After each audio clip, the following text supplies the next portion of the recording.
पूस की रात प्रेमचंद की एक प्रसिद्ध कहानी है। ये कहानी एक गरीब किसान हल्कू के जीवन पर आधारित है। हल्कू, एक गरीब किसान, अपनी पत्नी मुन्नी के साथ गांव में रहता है। उनकी आर्थिक स्थिति बेहद खराब है और उन पर साहूकार का कर्ज है। हल्कू के पास खेत है, लेकिन उसमें उपज इतनी नहीं होती कि वह कर्ज चुका सके और अपने परिवार का पेट भर सके। एक दिन हल्कू अपनी पत्नी मुन्नी से कहता है कि साहूकार कर्ज मांगने आया है और जो भी पैसे घर में रखे हैं उसे देने के लिए कह रहा है। मुन्नी पहले तो इनकार करती है और कहती है कि उनके पास केवल 3 रुपये ही हैं और वह भी उन्होंने कंबल खरीदने के लिए बचा कर रखे हैं, क्योंकि ठंड बहुत बढ़ रही है और बिना कंबल के खेत में रात काटना मुश्किल होगा। लेकिन हल्कू किसी तरह मुन्नी को मना लेता है और कर्ज चुकाने के लिए रुपये ले लेता है।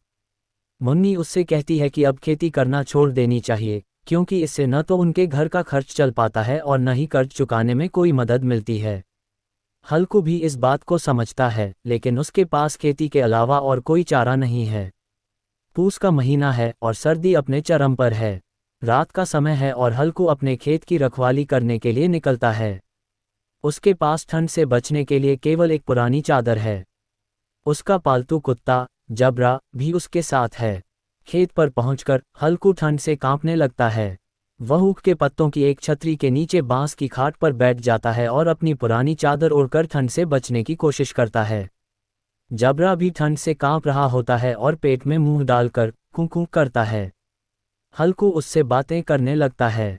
हल्कू ठंड से खुद को बचाने के लिए आग जलाने की कोशिश करता है, लेकिन पत्ते जल्दी ही जल जाते हैं और आग बुझ जाती है।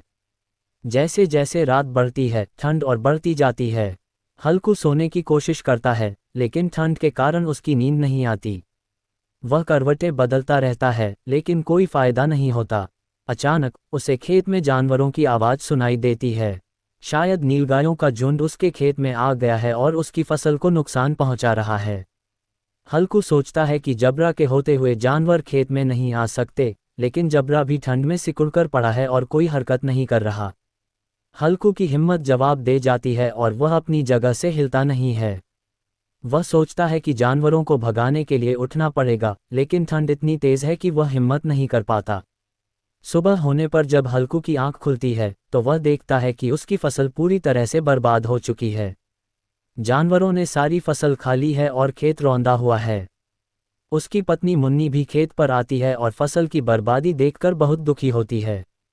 वह हल्कू को ताना मारते हुए कहती है कि अगर उसे सोना ही था तो घर पर ही क्यों नहीं सोया। हल्कू अपनी फसल की बर्बादी को देखकर भी दुखी नहीं होता। वह खुश होता है कि अब उसे ठंड में खेत पर सोने के लिए नहीं आना पड़ेगा।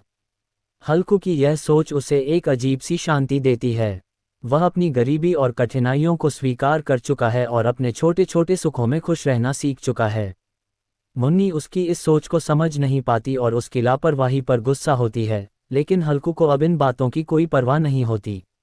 वह जानता है कि उसकी मेहनत का कोई मूल्य नहीं है और उसकी गरीबी से उसका पीछा कभी नहीं छूटेगा। वह अपनी किस्मत को स्वीकार कर चुका है और अब अपने जीवन के हर पल को खुशी के साथ जीना चाहता है।